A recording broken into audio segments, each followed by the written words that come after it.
یا حسین ابن علی تیرا زمانہ یاد ہے، یا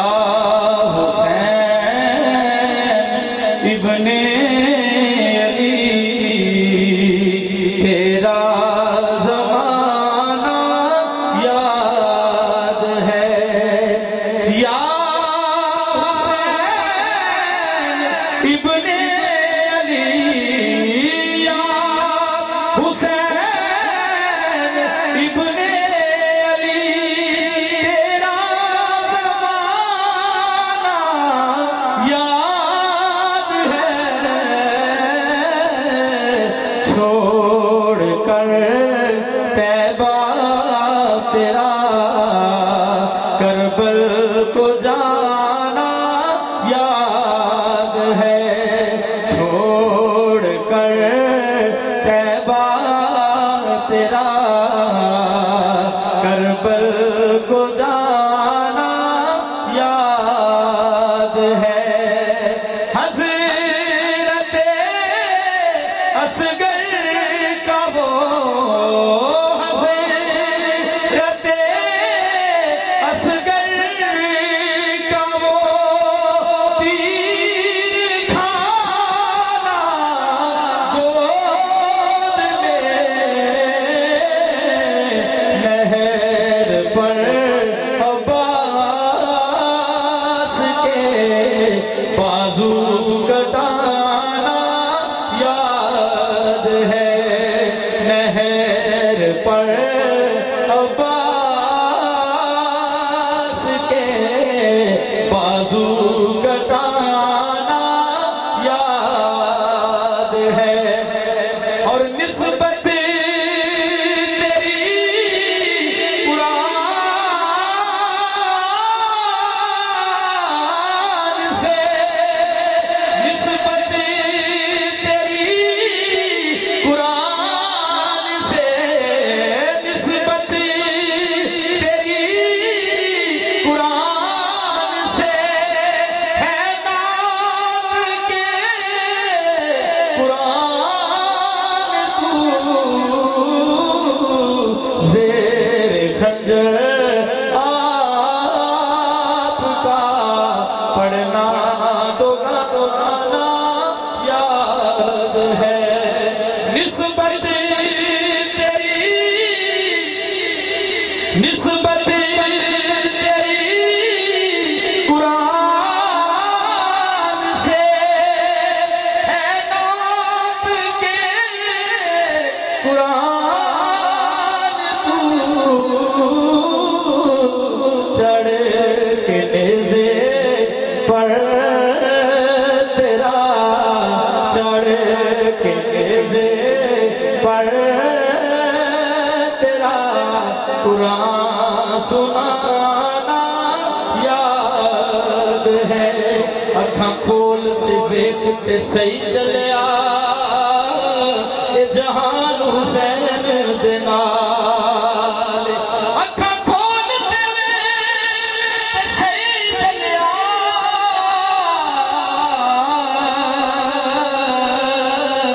اے جہان حسین دے نال،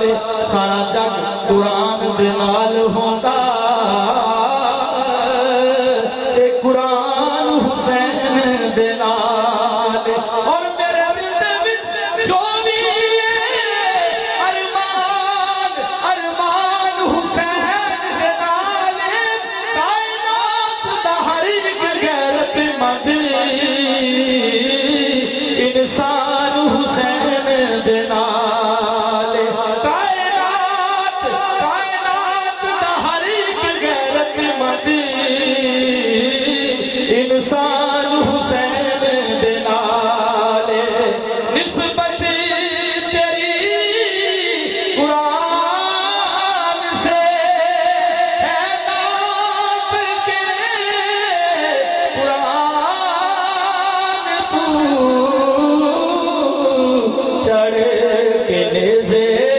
پر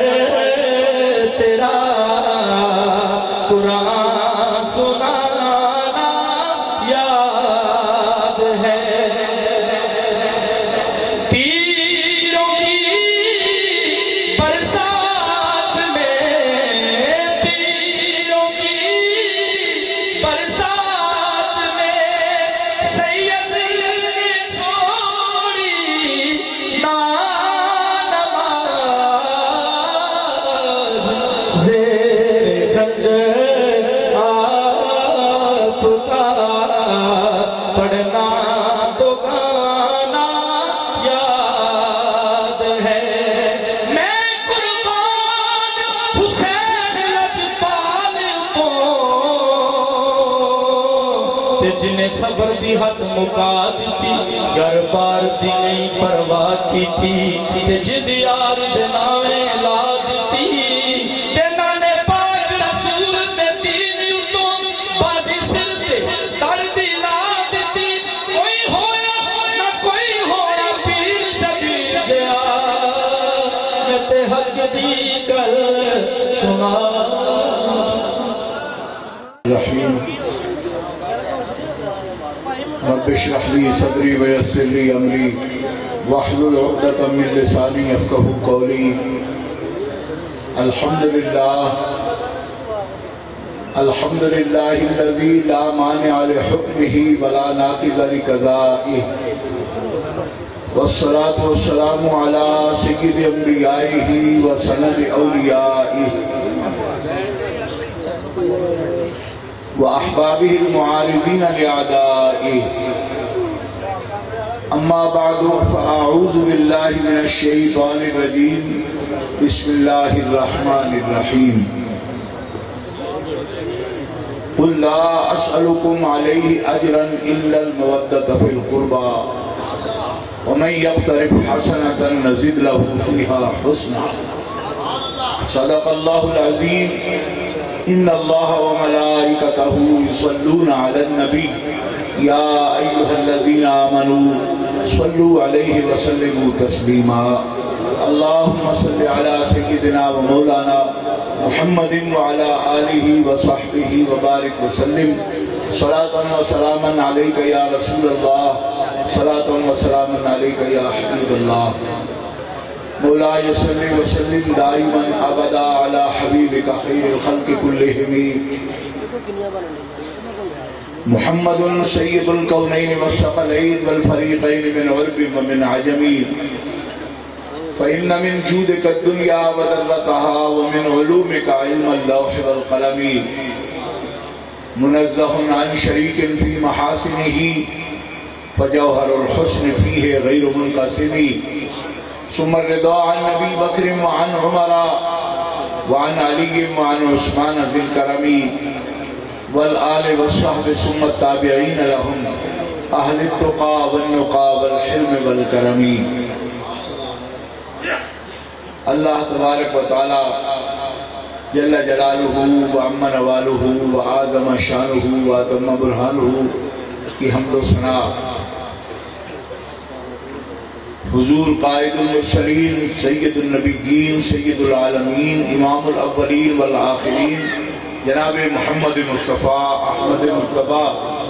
صلی اللہ علیہ وآلہ واصحابہ وبارک وسلم کی بارگاہ اقدس میں درود و سلام کا ہدیہ پیش کرنے کے بعد معزز و مکرم و محترم سامعین حاضرین اہل اسلام اہل سنت و جماعت عاشقان مصطفیٰ و محبان اولیاء حضرت سید الاولیاء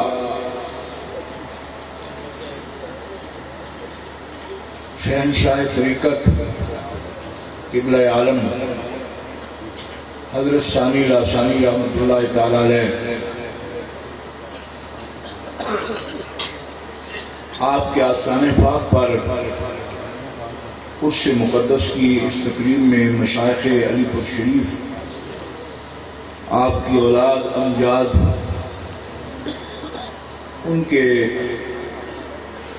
قرب میں اس خاص تقریب میں میں اور آپ حاضر ہیں. حضرت شیخ طریقت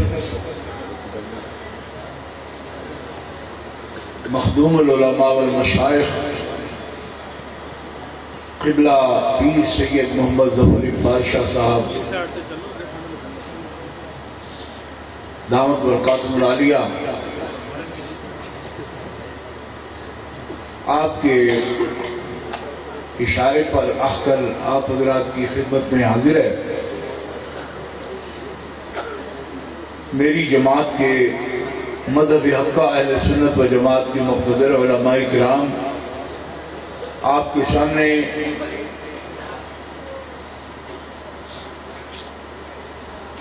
حضرت قبلہ کے حکم پر منتخب موضوعات پر بڑی قیمتی تقریریں اور منتخب مضامین آپ کے گوش گزار فرما رہے ہیں. اسی طرح اس سے مقدس و مطہر کی اس تقریب میں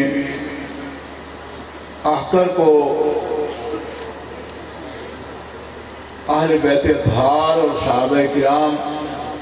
علیہم الرضوان کے بارے میں امام ربانی حضرت مجدد الفسانی شیخ احمد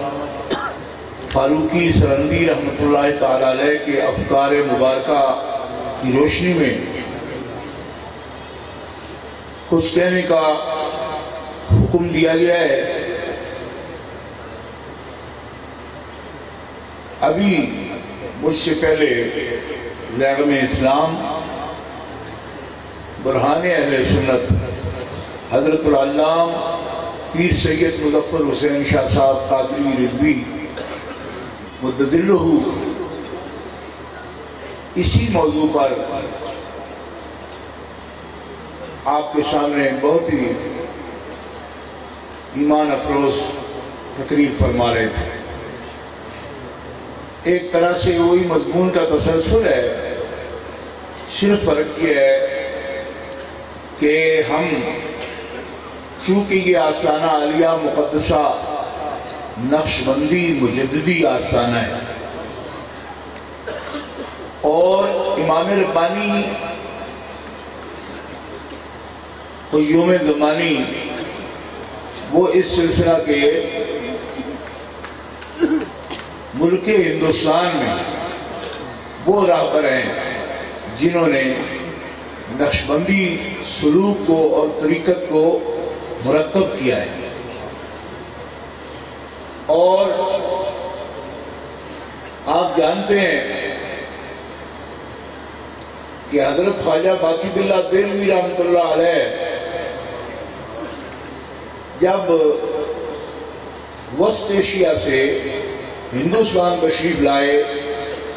اور آپ کے شیخ حضرت خواجہ متنگی رحمۃ اللہ علیہ نے آپ کو ہندوستان آنے کا حکم فرمایا، تو ساتھ یہ بشارت بھی بتائی کہ مجھے ہندوستان میں نقش بندی سلوک اور طریقت کی وسیع خدمت اور اس کے ذریعے نصرت دین اور خدمت دین میں فتوحات حاصل ہوں گی، اور یہ بشارت آپ کے ذریعے پوری ہوگی، کیونکہ جب آپ ملک ہندوستان جائیں گے تو آپ کے ہاتھ پر ایک ایسا شہباز طریقت میں داخل ہوگا کہ جس کے انفاس نفیسہ کی برکت سے پورا ہندوستان نسبت نبوی سے فیضیاب ہو جائے. حضرت مجدد علیہ الرحمہ نے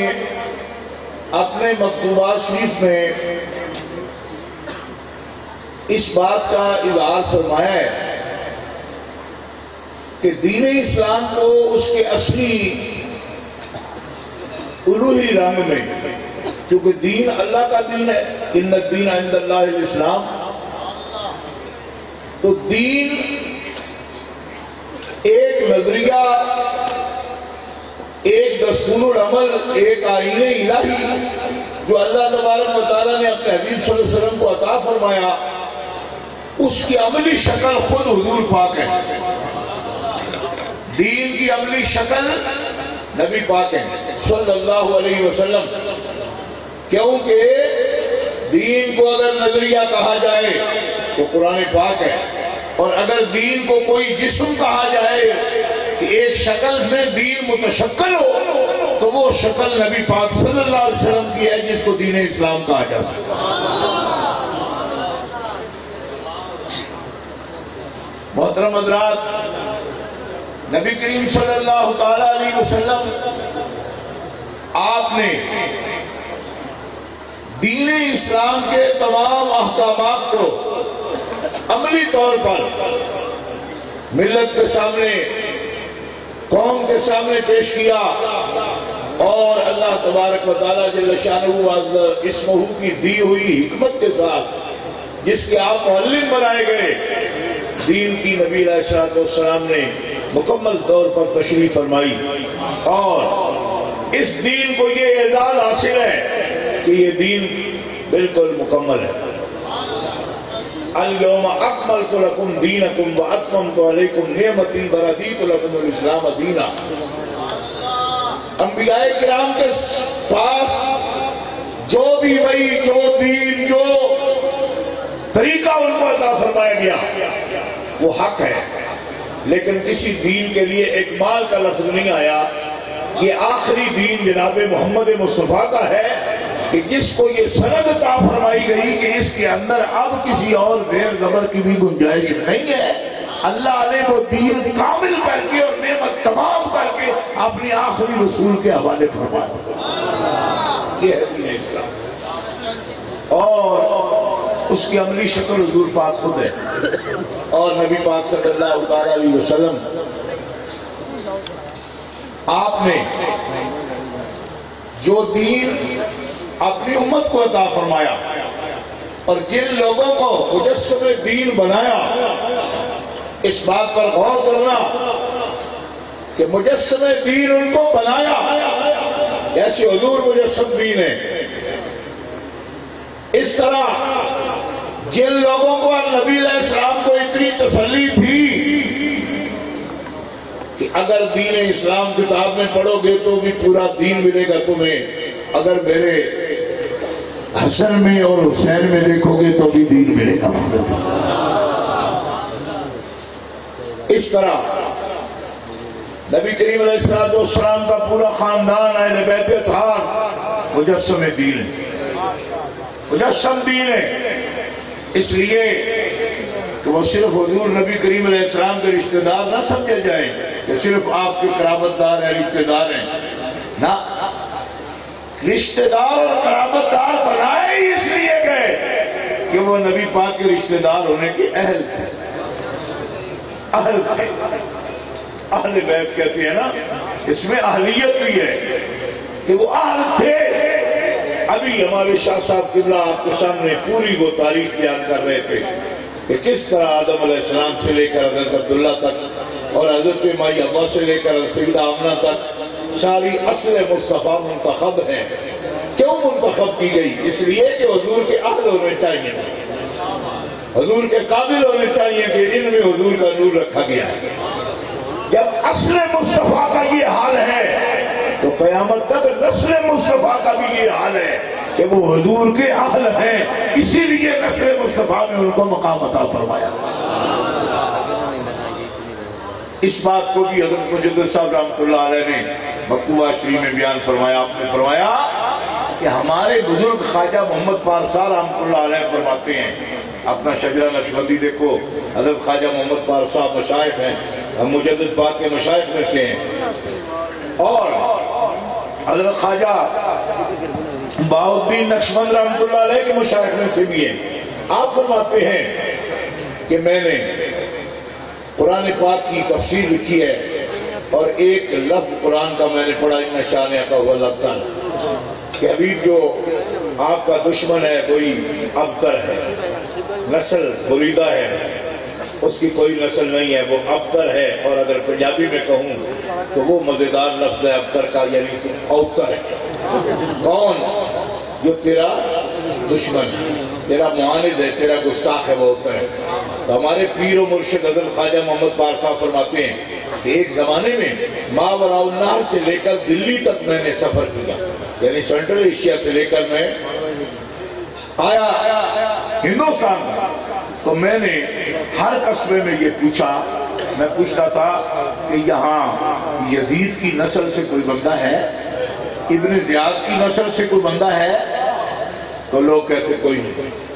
آپ ہمیں ہر گاؤں قصبے